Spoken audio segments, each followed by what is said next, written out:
নমস্কার বন্ধুরা, আমি ঋত্বিক আর আমাদের চ্যানেল ভবিষ্যৎ দৃষ্টিতে সকলকে স্বাগত জানাই।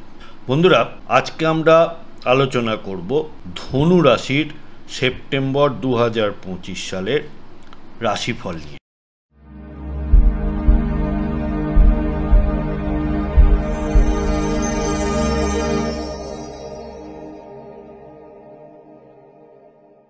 বন্ধুরা, আপনারা যারা আমার চ্যানেলটি অলরেডি সাবস্ক্রাইব করেছেন তাদেরকে জানাই আমার অসংখ্য ধন্যবাদ ও কৃতজ্ঞতা। যারা এখনো সাবস্ক্রাইব করেননি তাদের কাছে আমার বিনীত আবেদন, চ্যানেলটি সাবস্ক্রাইব করুন এবং পাশে থাকুন।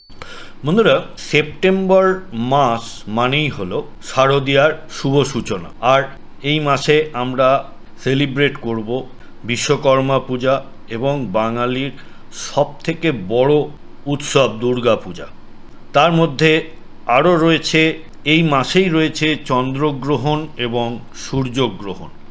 7ই সেপ্টেম্বর আমরা প্রত্যক্ষ করব চন্দ্রগ্রহণ এবং 21শে সেপ্টেম্বর আমরা পরিলক্ষিত করব সূর্যগ্রহণ। তাহলে ঘটনাবহুল মাস। আর ধনু রাশি হলো কালপুরুষের রাশিচক্রের 9তম রাশি, অগ্নিতত্ত্ব এবং দত্তক প্রকৃতির রাশি। এই রাশির অধিপতি হলেন দেবগুরু বৃহস্পতি। সামনের স্ক্রিনে যে চার্টটি আপনারা দেখতে পাচ্ছেন সেটি হলো সেপ্টেম্বর মাসের 1 তারিখের ধনু রাশির সাপেক্ষে গ্রহগত অবস্থান। রাহুদেব রয়েছেন 3য় ভাবে, 4র্থ ভাব অর্থাৎ সুখভাবে রয়েছেন শনিদেব, আপনাদের 7ম ভাবে রয়েছেন রাশির মালিক বৃহস্পতি নিজের নক্ষত্র পুনর্বসুতে, 8ম ভাবে শুক্রদেব, 9ম ভাবে কেতু, বুধ এবং রবি এটি নিজের ঘর এবং 9ম স্থানে অবস্থান, সুতরাং আপনাদের জন্য যথেষ্ট শুভ। এছাড়াও মঙ্গলদেব রয়েছেন আপনাদের 10ম ভাব অর্থাৎ কর্মভাবে। এবারে এই গেল গ্রহগত অবস্থান। এবারে এই মাসে রাহু, শনি, বৃহস্পতি, কেতু এই 4টি গ্রহ এখানেই অবস্থান করবেন, কোনো পরিবর্তন হবে না। শুক্র 15ই সেপ্টেম্বর সিংহ রাশিতে গোচর করবেন। বুধ 15ই সেপ্টেম্বর আপনাদের কর্মভাবে অর্থাৎ 10ম ভাবে গোচর করবেন এবং এটি ওনার নিজের ঘর এবং এখানে উনি উচ্চস্থ হবেন। রবি 17ই সেপ্টেম্বর আপনাদের কর্মভাবে গিয়ে বুধের সঙ্গে বুধাদিত্য যোগ তৈরি করবে। মঙ্গল 13ই সেপ্টেম্বর তুলা রাশিতে গোচর করবেন। তাহলে এই গেল গোটা মাস জুড়ে গ্রহগত অবস্থান এবং গোচর বা ট্রানজিট। এবার আমরা ফলাফলের দিকটা একবার দেখে নিই। ফলাফলের দিক থেকে রাহু আপনাদের 3য় স্থানে অবস্থান করছে, তাই আপনাদের পরাক্রম, সাহস অনেকটাই বৃদ্ধি পাবে।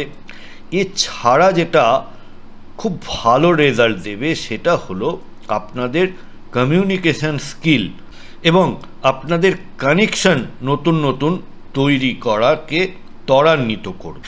এই সময় আপনারা অনেক নতুন কন্ট্যাক্ট পাবেন, যা থেকে আপনারা আপনাদের বিজনেসকে বাড়িয়ে তুলতে পারবেন।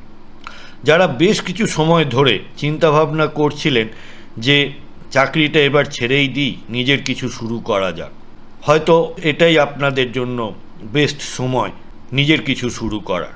যারা আইটি, ডেটা অ্যানালিসিস বা এআই নিয়ে, আর্টিফিশিয়াল ইন্টেলিজেন্স নিয়ে কাজ করছেন তাদের জন্য খুবই ভালো সময় এটা।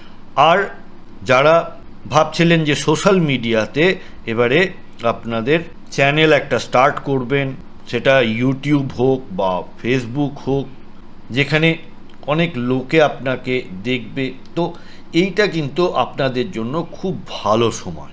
তাহলে এই গেল 3য় ঘরের রাহুর জন্য ফলাফল। 4র্থ ঘরে শনিদেব বসে রয়েছেন নিজের নক্ষত্র উত্তর ভাদ্রপদতে, বক্রী হয়ে রয়েছেন। এই বক্রী শনির 4র্থ ঘরে থাকায় আপনাদের মায়ের শরীর স্বাস্থ্য নিয়ে একটু চিন্তা ভাবনার অবকাশ রয়েছে।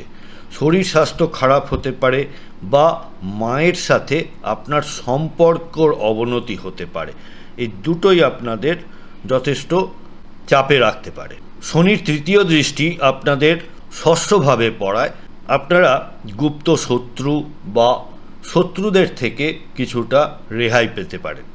17 তারিখের পর আপনাদের দশমভাবে অর্থাৎ কর্মভাবে বুধাদিত্য যোগ তৈরি হচ্ছে।